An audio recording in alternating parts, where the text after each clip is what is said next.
Praise రాడండి. ఈరోజు లేఖన స్వరము నీతి నిమిత్తము హింసింపబడుట. మత్తయి సువార్త 5వ అధ్యాయము 10వ వచనం చదువుకుందామండి. నీతి నిమిత్తము హింసింపబడువారు ధన్యులు, పరలోక రాజ్యము వారిది. మనము దేవుని నమ్ముకున్నాము అంటే నీతిగా జీవించుట కొరకు, పాపాన్ని లోకాన్ని జయించే శక్తి దేవుని ద్వారా పొందుకొనుటకు, దేవుని కొరకు మనము కూడా హింస శ్రమలు అనుభవించాలి. ఎందుకంటే ఆ నిత్యత్వం మనకు కావాలి కాబట్టి. లోకంలో శ్రమ కలుగుతుంది, అయినా ధైర్యం తెచ్చుకోమంటున్నారు మనల్ని యేసయ్య. దేవుని కొరకు భక్తిని పరిశుద్ధతని కాపాడుకుంటూ సిలువను వెంబడించే వారంగా ఉండాలి అని బైబిల్ చెప్తూ ఉందండి. మరి ప్రజలకు సిలువ మార్గం చూపించే వారంగా దేవుని మార్గం గొప్పదని చూపించే విశ్వాసులుగా ఉందామండి. తిన్నని మార్గము, నీతి మార్గము ఉందని, దానిలో ఎంత నష్టం వచ్చినా కష్టం వచ్చినా ఆ సిలువను మోసేవారంగా ఉండటానికి ఇష్టపడే వారంగా ఉండాలి అని వాక్యం చెప్తూ ఉందండి. మిమ్మల్ని హింసించే వారి కొరకు ప్రార్థన చేయడి అని మత్తయి సువార్త 5వ అధ్యాయంలో రాయబడి ఉంటుంది. ఆయన పరిపాలనలో నీతి ఉంటుంది.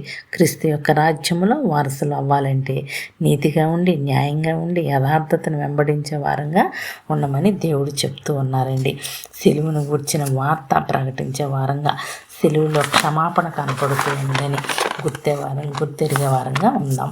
యేసయ్య సిలువ కష్టమైన నష్టమైన అనుసరించాలి. యేసయ్య సిలువ వార్త తప్ప ఏ వార్త మనల్ని రక్షణలోకి తీసుకురాదు అని గుర్తిద్దామండి. నశించున్నవారు, రక్షింపబడుచు ఉన్నవారు, 2 రకాలైన మానవులుగా ఇక్కడ మనం ఉన్నాము. క్రీస్తు సిలువ వ్యర్థము కాకూడదని నమ్మువారిని రక్షించడానికి పిలుస్తూ ఉన్నారు యేసయ్య. ప్రాణం పెట్టిన వారికన్నా మరి ఎవరు గొప్పవారు కాదు కదండి. మరి ఆ విధంగా గుర్తిద్దాం.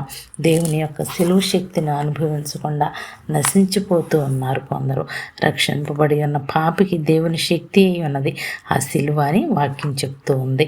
ఈ సిలువను గుర్చిన వార్త సర్వలోకంలో ఫలించాలని, వ్యాపించాలని, ఆ దేవుని కృపను గూర్చి విని సత్యమును తెలుసుకోవాలని ఆ దేవాది దేవుడు సృష్టించుకున్న ప్రతి మనిషి మరి ఆ పరలోక రాజ్యంలో చేరాలని ఆ పరిశుద్ధాత్మ ఆకాంక్ష అయి ఉన్నదని గుర్తించే వారంగా ఉందామండి. మరి సంపూర్ణ జ్ఞానముతో, ఆత్మ సంబంధమైన వివేకముతో, వివేచనతో ఆ శిలువ మార్గంలో నడిచే వారంగా ఉందాము.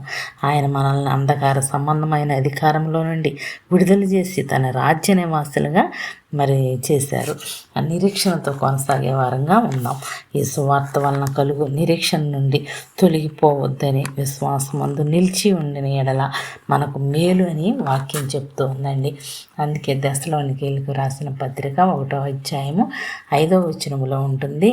దేని కొరకు మీరు శ్రమ పడుచున్నారో ఆ దేవుని రాజ్యమునకు మీరు యోగ్యులని ఎంచబడు నిమిత్తము మీరు ఇట్లు ఓర్చుకొనుట దేవుని న్యాయమైన తీర్పునకు స్పష్టమైన సూచన అయి ఉన్నది అని ఉంటుందండి. మరి ఆ రాజ్యంలో యోగ్యులుగా ఎంచబడాలి అంటే ఇక్కడ ఓర్పు వహించే వారంగా ఉండాలని బైబిల్ చెప్తున్న మాటకు లోబడదామండి. ఫిలిప్పీ పత్రిక 3వ అధ్యాయము 18వ వచనంలో ఉంటుంది. అనేకులు క్రీస్తు సిలువకు శత్రువులుగా నడుచుకుంటున్నారు అని, అది నాశనమునకు నడుపుతోందని, అలా ఉండవద్దని వాక్యం మనల్ని హెచ్చరిస్తూ ఉందండి. మరి మనం అలా ఉండకుండా దేవుని ఉన్నతమైన పిలుపుకు కలుగు బహుమానము పొందవలనని ఆ గురి వద్దకే మనం సాగే వారంగా ఉందాం. మరి కష్టాల్లో, నష్టాల్లో, శ్రమల్లో, వేదనలో ప్రభువుని విడిచిపెట్టకుండా ఆ సిలువ మార్గంలోకి మరి నీతిగా, న్యాయంగా, యథార్థంగా ప్రభువునందు స్థిర విశ్వాసం గలవారమై నిర్భయంగా దేవుని వాక్యాన్ని పంచేవారంగా ఉన్నామండి. భయముతో మన సొంత రక్షణను కాపాడుకోమని బైబిల్ చెప్తూ ఉన్నట్లు మరి జీవవాక్యాన్ని చేతపట్టుకుని నిత్యరాజ్యంలోనికి అడుగు పెట్టేవారంగా ఆయన పిల్లలుగా సిద్ధపడదామండి. ఇతరులని సిద్ధపరచుదాం. ప్రభు అయిన క్రీస్తు ప్రభుల వారి కృప మన ఆత్మలకు తోడై ఉండునుగాక. ఆమేన్.